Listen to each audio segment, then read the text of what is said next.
Bonjour Jérémy Rigal. Bonjour, Alors, bonjour Martine. tu t'es lancé toi aussi dans la grande aventure des fourberies de Scapin. Oui, c'est ça, une très très belle aventure. Alors, quel est ton rôle? Alors moi, je joue le rôle de Octave. Octave, Le rôle, un jeune prunier, ouais, je suppose. oui, c'est ça. Je suis le fils d'Argante et le fiancé de Hyacinthe. Alors, tu nous situes un petit peu les personnages qui t'entourent? Alors les personnages qui m'entourent, donc j'ai ma maman, moi, qui est Argante, qui est une femme de grande famille, assez bourgeoise. J'ai mon ami Sylvestre qui s'occupe de moi depuis que ma mère est partie. Et j'ai ma fameuse Hyacinthe que j'ai rencontrée dans une maison de manière complètement inattendue et dont je suis tombé vraiment fou amoureux.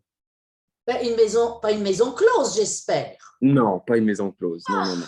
Oh, j'ai eu peur. Enfin, Non, non, non. mais alors, et je suppose que ta mère avait d'autres projets peut-être pour toi, pour te marier? Oui, elle n'avait pas spécialement prévu que je me marie avec Hyacinthe. Elle avait d'autres projets pour moi. Mais que cela ne tienne, j'écoute mon cœur, je n'écoute pas ma mère et je fonce tête baissée pour me marier à ma très, très belle Hyacinthe. Et alors, qu'est-ce qu'il fait dans la vie, ce Octave, à part désobéir à sa maman? Alors Octave, il est issu avec sa maman d'un milieu assez aisé et du coup, il profite un petit peu de cette richesse pour pouvoir pas se dévergonder, mais s'amuser. On appelait ça jeter sa gourme. Oui, voilà, c'est ça. Avec ses amis, avec Léandre, avec Sylvestre, avec Scapin de temps en temps qui essaye bien, bien tant que mal de l'emmener dans ses fourberies, dans lesquelles Octave ne tombe pas forcément tout le temps, mais c'est vrai que ses plus grandes fourberies à Scapin, Octave, pour le coup, dans la pièce, se fait bien avoir. Alors, Octave se fait avoir ou bien ça l'arrange? Oh, ça dépend. Ça dépend. Il y a des choses auxquelles ça l'arrange naturellement, mais il y a des choses où Scapin, comment dire, fait des petits détours, s'amuse à jouer un petit peu avec les humeurs et les actions de certaines personnes. Et c'est quelqu'un de très, très malin et qui se joue de beaucoup de gens. Donc, Et toi, alors, ton voilà. attitude par rapport à ta mère? Moi, j'ai peur de ma mère.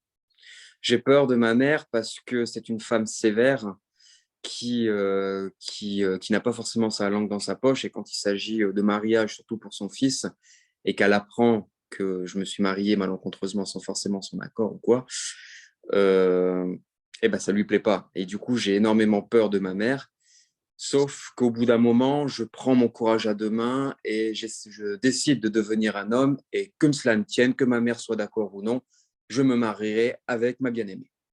Alors, qu'est-ce que tu penses que Molière a voulu dire justement dans cette pièce? Je pense qu'il a voulu refléter certaines choses au niveau de la société, c'est-à-dire que écouter les envies, enfin, il faudrait que les parents écoutent peut-être un peu plus les envies des enfants, parce qu'au final, qu'est-ce qui compte le plus? C'est quand même la vie de ces enfants, de ces aînés, etc. Et non pas forcément ce que les parents souhaiteraient.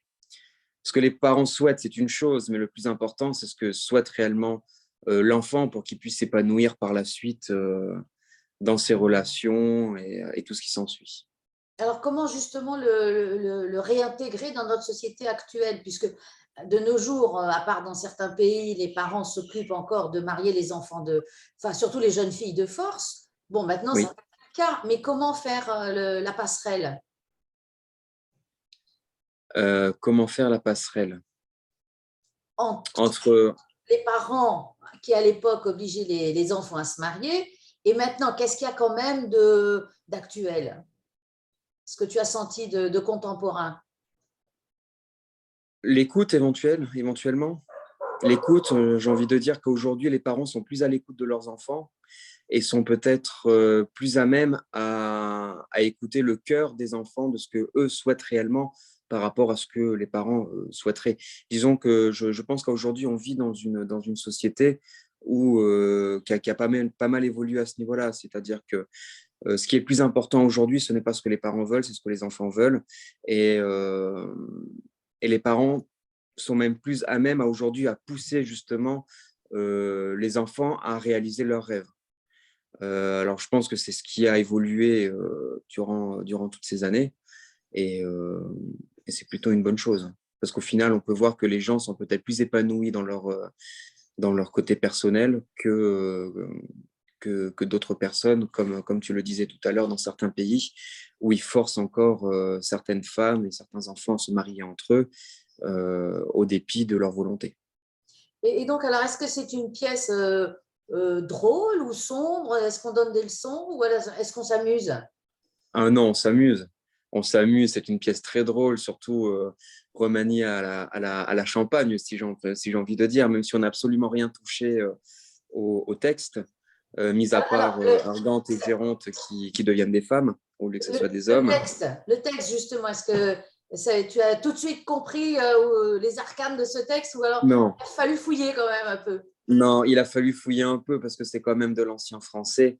Et c'est vrai qu'au départ, quand on apprenait le texte, personnellement, j'apprenais des phrases. Je ne dis pas que j'apprenais le texte, j'apprenais des phrases. Et il m'a fallu du temps sur certaines répliques à comprendre ce que je disais. Et le plus important, je pense, dans cette pièce, pour qu'on puisse vraiment donner toutes les émotions, toute l'intention qu'il faut, c'est réellement comprendre ce qu'on dit, pour pouvoir faire passer le message aux parents et aux enfants qui nous regarderont. Alors, si tu avais à te définir comme personnage, par rapport à Alors toi, moi, est-ce que tu te reconnais en lui ou il a fallu que tu fasses un effort pour entrer dans ce personnage? non, j'ai dû faire un petit effort quand même pour entrer dans le personnage parce que Octave est quelqu'un qui est assez quand même bourgeois et un peu neuneux, faut le dire, sur certaines choses, surtout quand Scapin s'amuse à un petit peu le manipuler.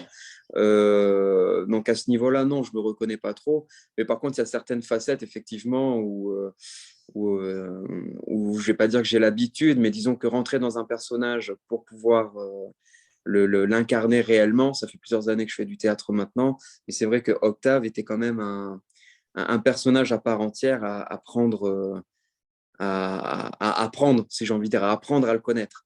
Et c'est vrai qu'on a fait un travail sur ça avec Catherine Chanson, où elle nous a pris à part pour définir quel était notre passé, le passé du personnage, jusqu'à aujourd'hui. C'est-à-dire, on est remonté jusqu'aux grands-parents, jusqu'à notre naissance et jusqu'à ce qu'on devient aujourd'hui. Et c'est un travail qui est assez important, je pense, pour réellement rentrer dans le personnage et comprendre qui il est. Donc, euh, donc voilà, ça n'a pas forcément été super facile, mais à aujourd'hui, je pense que j'ai réussi à toucher vraiment du doigt le personnage d'Octave. Là, il nous reste, on est à une semaine pile poil une semaine de la première représentation. Et toutes les répétitions que l'on fait et que l'on va faire là aujourd'hui jusqu'à ces prochains jours vont encore m'amener à me rapprocher encore plus du personnage jusqu'à, j'en suis sûr, arriver sur scène mercredi matin à être à 100% Octave et non plus Jérémy Rigal. Bien, alors je vais te dire au revoir, Jérémy Octave. À bientôt. Ouais. Et ben, à très bientôt, Martine. Merci de ton temps en tout cas.